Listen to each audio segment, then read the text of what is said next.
de cultura general. ¿Veis esos personajes que hay ahí? ¿Sí? Mi pregunta es la siguiente. Todos menos uno tienen algo en común. ¿Quién es el que no cuadra en todo eso? ¿Qué son? Son nobles todos menos quién.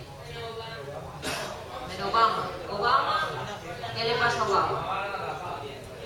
¿Y en el Nobel de la paz? Entonces, ¿quién no tiene premio Nobel ahí? Marie Curie. Uy, que nos digas eso a una mujer no nos gusta nada.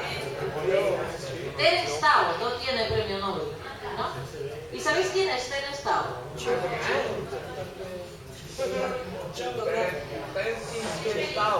Pues es un chico, para vosotros ya sé que esa edad ya no es de chico, que ganó la medalla Fields en el Congreso Internacional de Matemáticas que se celebró en Madrid, en España, en el año 2006. ¿Sabéis lo que es la medalla Fields? ¿Hay premio Nobel de Matemáticas? No. ¿Y por qué no habrá premio Nobel de Matemáticas? ¿Cómo? Espera, que aquí hay una cosa de Telecinco, esperad. Creo que era porque la mujer de Nobel se lió con alguien de matemáticas y por Nobel que no se le daba el Nobel a matemáticas. Telecinco. Vamos a ver, esa es la leyenda negra que tiene esta noticia. Decían que Nobel le gustaba una chica y que la persona a la que le tendría que dar el premio Nobel por ser el mejor matemático estaba liado, o sea, le estaba intentando pues quitar la Nobel a Nobel. Nobel realmente nunca se casó y era un tipo que pues no le iban demasiado las relaciones sociales. La verdad de todo el asunto es que ya en Suecia había un premio dedicado a las matemáticas y además Nobel consideraba que sus premios tenían que resarcir a la humanidad del daño que había hecho la dinamita. Entonces él consideraba que las matemáticas no eran una ciencia muy aplicada, cosa que hoy en día está demostrado que no es cierto. Entonces por eso no se creó el premio Nobel. Pero la leyenda negra es mucho más bonita, ¿no? Sobre todo porque nos hace a los matemáticos pues más, no sé, más sexys y más humanos. Os voy a pasar un pequeño vídeo para que veáis que a vosotros que os gusta el fútbol, que en la vida no todo es fútbol. Es decir, que hay héroes que también son matemáticos, por ejemplo. Ahí lo tenéis, fue un niño que ganó las Olimpiadas Matemáticas a una edad muy temprana, que se fue a estudiar la carrera de matemáticas también siendo muy joven, que se doctoró y que obtuvo la medalla Fields, ya os digo, en el año 2006. La medalla Fields tiene una característica y es que no se le puede dar a nadie que tenga 40 años cumplidos. Hay que conseguirla antes de los 40. Os voy a dejar aquí un segundito con la celebración de la medalla. Mirad, A Fields Medal is awarded to Terence Tao.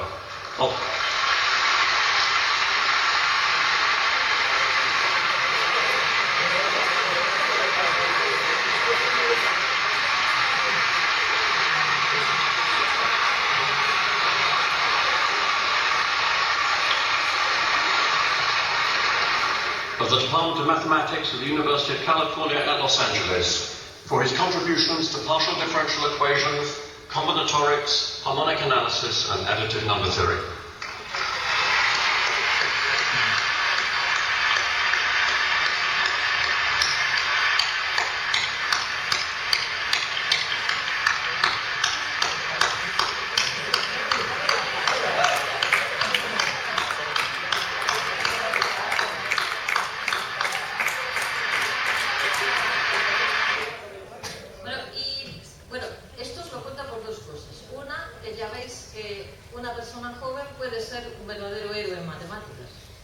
Cualquiera de vosotros lo puede conseguir.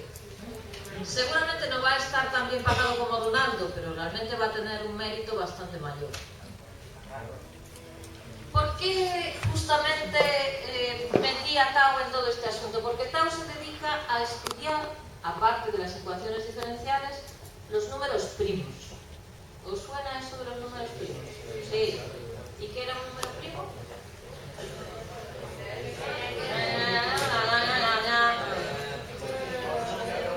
¿Que no se puede dividir? ¿A qué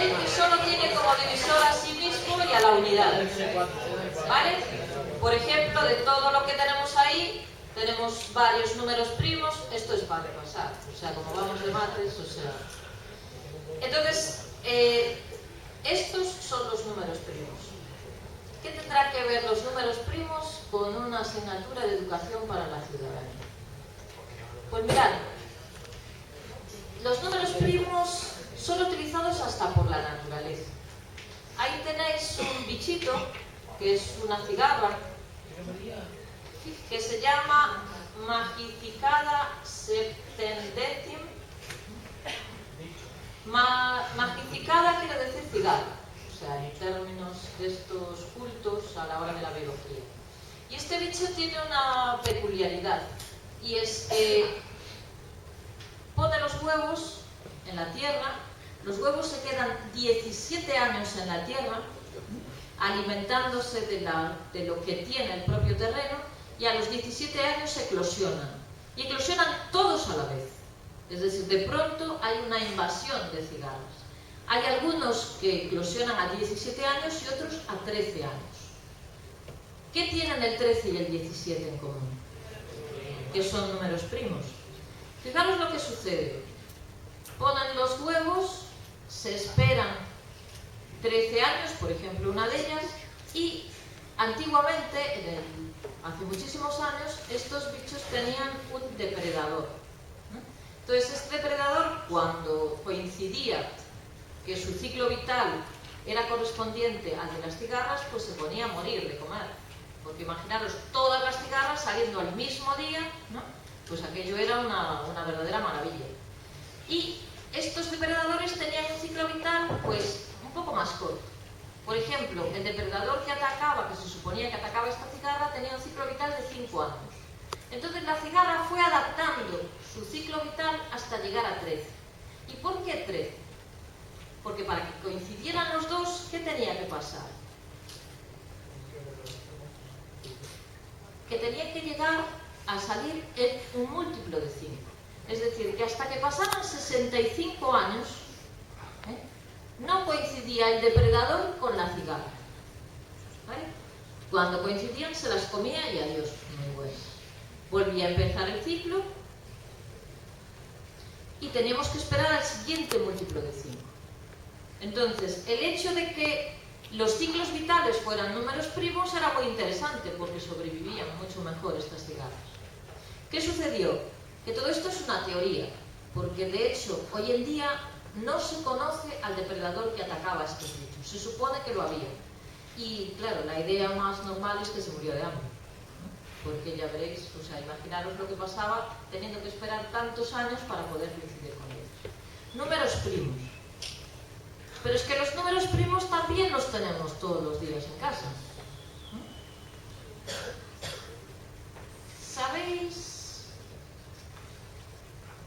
¿Sabéis cómo se calcula la letra del carnet de identidad?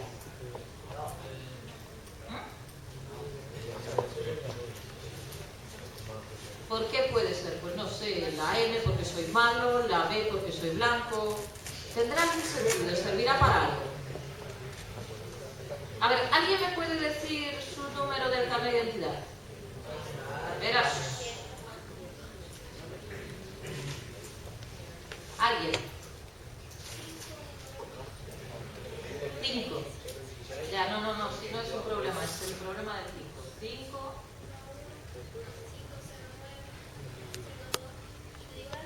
No.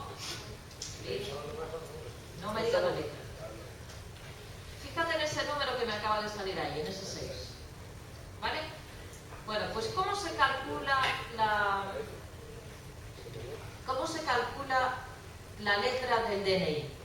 Pues lo que se hace es lo que acabo de hacer yo antes, meter el número del carnet de identidad y dividirlo entre 23. Pero dividir entre 23 como dividíamos cuando éramos pequeños, con cajita de dividir y con resto, cociente y resto. Y ella le dio de resto el... ¿Qué número era? El 6, ¿sí? Vale, pues entonces lo que hacemos después es mirar el 6 y me coincide con la letra Y. ¿Es tu letra? ¿Sí? Bueno, pues, ¿qué es el número 23? Un número primo. ¿Y por qué escogerían el 23 para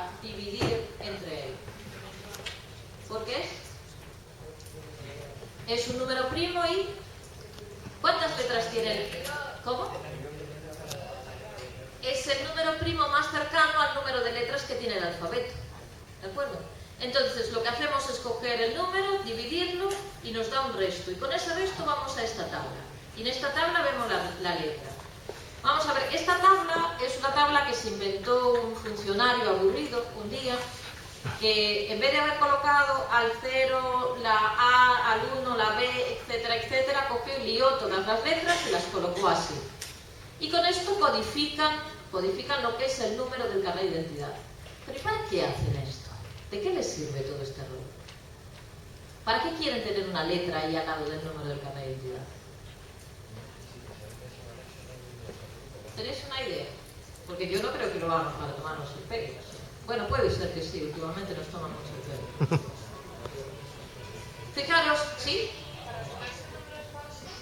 Para saber si el número es falso, no solo si es falso, sino para saber si te confundes a la hora de teclearlo en un cajero automático, en un ordenador.